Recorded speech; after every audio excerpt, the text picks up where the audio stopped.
Bonjour!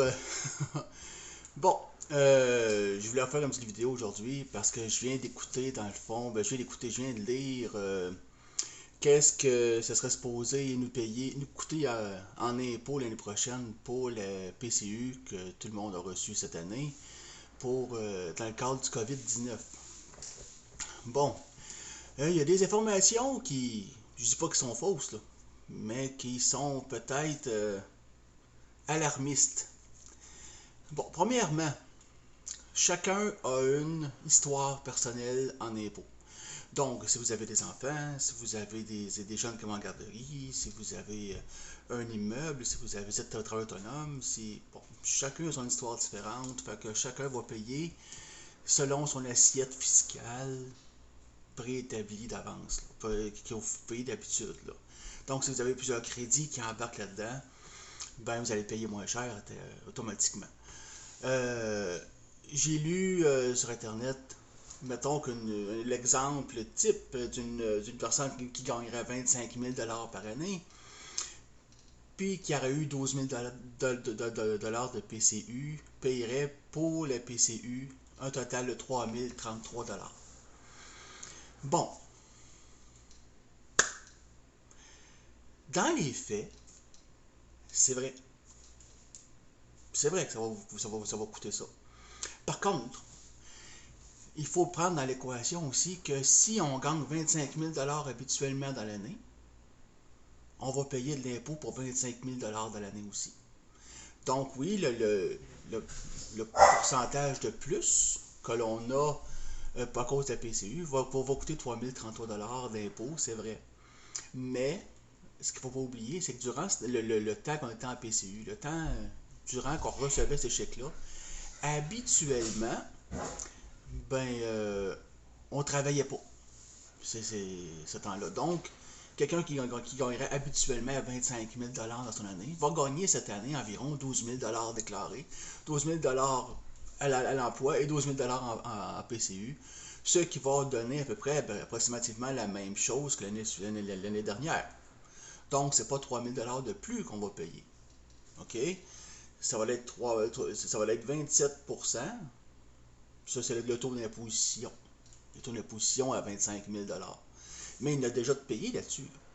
Parce que sur le 12 000 on n'a pas payé l'impôt sur 12 000 on a payé l'impôt sur les mêmes payes qu'on aurait eu si on aurait gagné 25 000 Donc, on a payé plus d'impôts. Donc, en principe, on devrait payer environ 1800 pas 3033 C'est un peu comme ça pour chaque palier d'imposition. Là. Il faut retravailler parce que euh, il faut enlever le contexte qu'on travaillait pendant la PCU. Parce qu'on ne travaille pas présentement durant la PCU. Là. On peut gagner 1000 mais 1000 ça fait 12 000 à la fin de l'année qu'on peut avoir le droit de gagner si on a eu de la PCU tout au long de l'année. Donc, c'est sûr que l'assiette fiscale, oui, on va en payer de l'impôt. Tout le monde va payer de l'impôt. Ça va être rare, ceux qui ont eu de la PCU, que vous allez recevoir de l'impôt l'année prochaine. Il ne faut peut-être pas compter là-dessus. Mais par contre, ce sera peut-être pas si pire que ça. Puis il y a des choses qu'on peut faire présentement là, pour pallier à ça. Ceux qui ont un salaire quand même convenable et puis qui ont eu de la PCU durant les premiers mois, mars, avril, mai, il est possible de prendre des REER. Là, pour venir contrer un peu l'effet PCU. C'est sûr que oui, dans les faits, on va payer, si vous payez un REER, ben vous payez le même montant si vous auriez payé l'impôt. Mais sauf que ce montant-là va vous rester. Si vous prenez 3000$ de REER cette année, puis que ça vous empêche de payer 900 d'impôt, exemple, ben vous gardez votre 3000 de REER, puis en plus, vous économisez 900 d'impôt. Donc, si vous faites le calcul comme moi, votre placement de 3000 vaut 3900. Donc, ça devient payant, là. OK? Le REER de cette année va être très payant. Le REER cette année, c'est quelque chose qu'il faut prioriser, qu'il faut dire oui, il faut en mettre de côté parce que vous avez le choix, là. Soit vous payez en avril ce que vous allez payer de PCU, ce que vous allez payer l'impôt sur votre PCU, soit que vous le prévoyez d'avance, puis que on va chercher un REER pour que cet argent-là nous reste. Puis là, vous allez me dire, ben, j'ai pas les moyens, moi, de payer un REER, j'ai pas les moyens de mettre de l'argent de côté.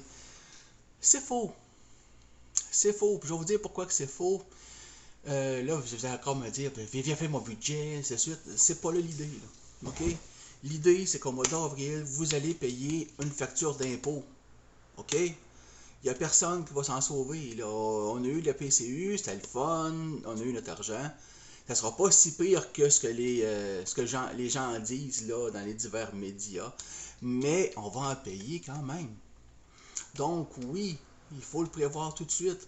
Si vous n'êtes pas capable, si vous n'avez pas de l'argent liquide ou de l'argent disponible pour acheter votre REER maintenant, eh bien, empruntez-le à la caisse, à la banque. Il y a des prêts pour ça, des prêts REER qui existent, que vous allez pouvoir remettre avec votre retour d'impôt, puis aller. Puis ça, il faut le faire calculer là, pour savoir combien qu'on va recevoir exactement. Mais il y a plein de façons de faire là, pour essayer de diminuer le, le, le, le fait qu'on va envoyer de l'argent au gouvernement à beaucoup. Beaucoup. OK, admettons qu'on est 7 millions de Québécois, qu'on paye chacun 2000 $ d'impôts. Ça fait beaucoup de sous, OK? Donc, il faut prévoir tout de suite, là. Puis là, il faut pas dire, ah ben là, j'ai pas les moyens, j'ai pas ci, j'ai pas ça. Non, non, non. Il faut prévoir tout de suite. Trouvez-vous une façon, c'est de l'argent que vous allez pouvoir rembourser facilement. Parce qu'elle va vous rester. Vous allez pouvoir la retirer plus tard. Oui, vous allez payer de l'impôt là-dessus, mais pas autant que le 12 000 de PCU. OK, on s'entend, là. Si vous placez 3 000 $ dans le REER, puis vous le retirez à 1 000 $ par année, ça vous coûtera pas cher, là. OK? Ça vous coûtera pas plus cher d'impôt à fin de l'année à cause de tout ça. Nécessairement, c'est 1 000 $. Mais le 12 000 $, ça fait une différence. OK? Donc, il faut vraiment prévoir tout de suite. Si vous avez plus de questions, on peut y répondre. Il n'y a pas de problème là-dessus. Donc, je vous laisse penser à ça. Puis, si jamais vous avez des suggestions, ou des questions aussi à propos de la PCU, à propos du 400 $ aussi que le gouvernement du Québec là, donnait là, par mois, là, 100 $ pour venir pallier à ceux qui travaillaient et qui ne gagnaient pas autant que la PCU. Mais ça aussi, c'est imposable, ce 100 $ là. On va recevoir des papiers au début de l'année 2020, 2021. Là. Enfin, notre impôt 2020. On va recevoir un paquet de papiers qu'on n'avait pas l'habitude. Là. Un papier pour la PCU, un papier pour le gouvernement du Québec qu'on a reçu ça. On va recevoir les papiers. Puis les papiers, c'est imposable. Donc, il faut le prévoir d'avance. Merci beaucoup. Au revoir.